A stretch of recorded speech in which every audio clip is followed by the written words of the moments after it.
If you're looking for transparency, take a look at the state of California. Julian is a professor at Sacramento State. I took a look at their numbers. 2016, 2017, 35 charter schools in that state closed, and identified exactly why they closed.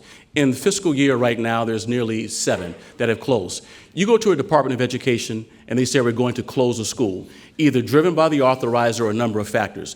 Those schools close. They tell you why: academic malfeasance or financial.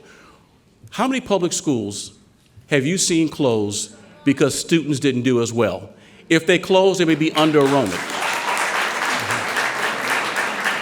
Julian. So I'm glad you brought it to California. I want to make two points about this. I mean, first, you want to ask the communities of color about what they think about charter schools opening and closing in the middle of the school year at the, whenever it's decided that they want to close and fold up shop. I think that's something that we really have to struggle with, which is that the best thing for us? Yes, 7-Elevens open and close, but as the center of a community, do we really want charter schools opening and closing? How typical is that of the overall charter school experience? I think 2,300 charter schools have closed the last 10 years. Versus don't quote me on that number, but I think it's about that. Okay, we won't hold you to that, but versus how many have continued to operate and open in the meantime? Well, I think there's more than 7,000, 8,000 charter schools now. 6,700. Yeah. Okay, so why do you use that statistic to suggest that they're overrated? Well, because isn't the point of these schools to be experimental in one sense? And if the experiment fails, then they shut down. That's the deal. So the idea is that this is a market-based approach. Vote with your feet, right?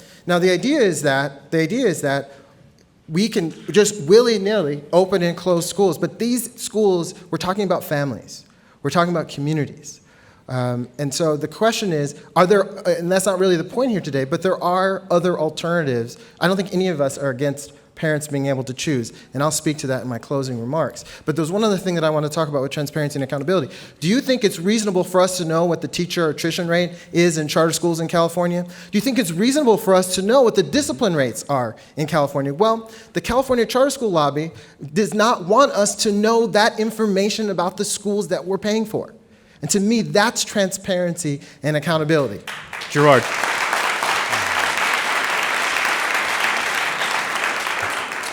We talk about charter schools as if the 25-year sentence, there has been no growth.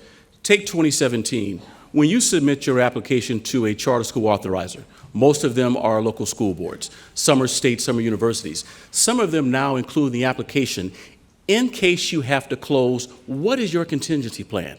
I agree with you. We don't want to throw students out in the snow. I guess we're in New York, the snow, versus California, Southern California. Those things are tough. But we've actually matured in how we think about how to use laws and processes. So there's things in place. We're still learning across the process. But remember, this is a 25-year learning curve.